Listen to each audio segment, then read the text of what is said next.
إن الحمد لله نحمده ونستعينه ونستغفره ونعوذ بالله من شرور أنفسنا وسيئات أعمالنا من يهديه الله فلا مضل له ومن يضلل فلا هادي له أشهد أن لا إله إلا الله وحده لا شريك له وأشهد أن محمدا عبده ورسوله وبعد الله تعالى barımızda takva pendelerinin katarına koşkun bolsun.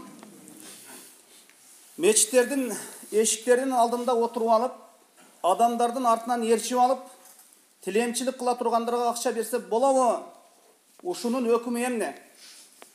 Тілемчілікті ешбір себепсіз еле, азырқы тілемчілер сияқту, аны кесіп қылып алу, бұл нерсе арам жана күнә.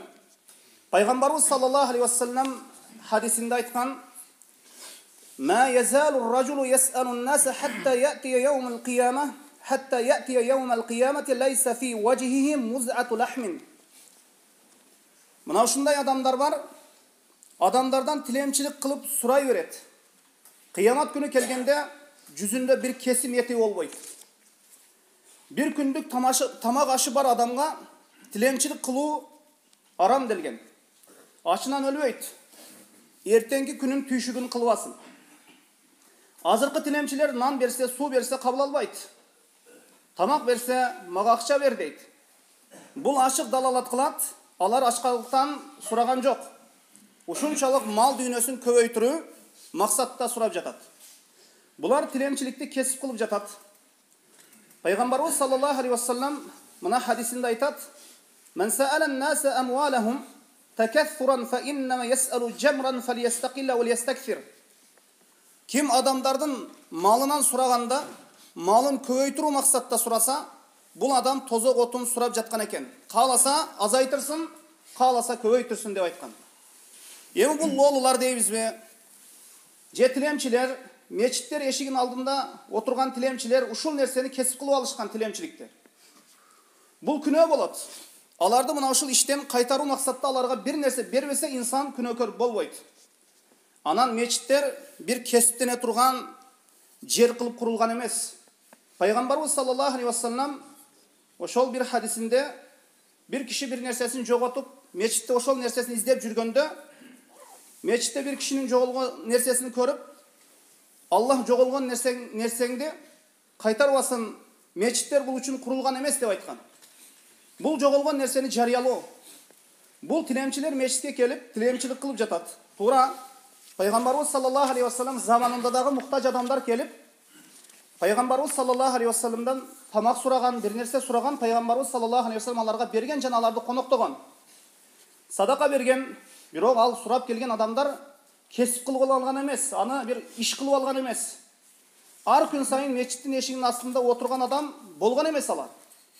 Мечиттер тилемчилик кылуу үчүн бир орун эмес. Aqulu hadal qawlu astaghfirullah wa lakum wa lisairil muslimin min kulli dhanbin fastaghfiruhu yaghfir lakum innahu huwal ghafurur rahim.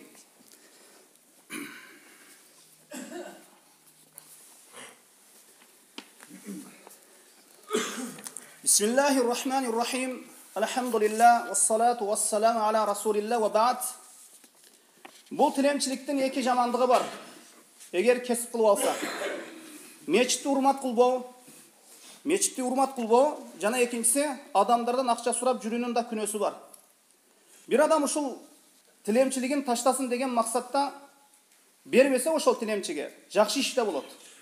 Ачынан өлүп жатса, тияка алып барып берип койсо болот. Бул бербей коюу Аллахтын сөзүнө каршы эмес. Ушундай тилемчилерди, мындай тилемчиликти кесип кылып алгандарга. Кур'ан-ы Керимде Аллах Таала айтат: "Уамма саила фала танхар." Бир нерсени бирөө сурап келсе, кайтарбагыла деген. Суроочуну кайтарба деген.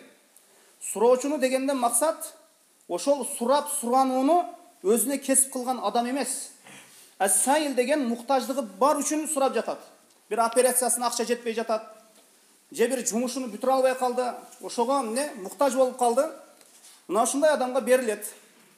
Эми бул тилемчиликти кесип кылып алгандарга жардам берилбейт. Аллах Таала Куранда жакшы, жаман иште жардамчы, ошол жакшы иште жардамчы болгула, жаман иште жардамчы болбогула деген. Эми кээде ошол тилемчиликти кесип кылып алгандардын арасында үзүрлүүлөрү болот. Колу бут иштебей турган инвалидтери болот. Мындай оорукчан адамдарга берилет.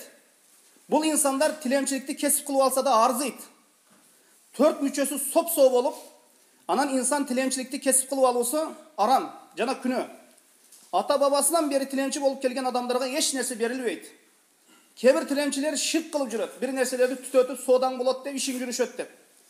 Бул нерсе күнөө жана ширк болот. Буларга бир нерсе берилбейт. Вала ту'ту суфаха амвалакум аллати жа'ала Аллаху лакум қияма.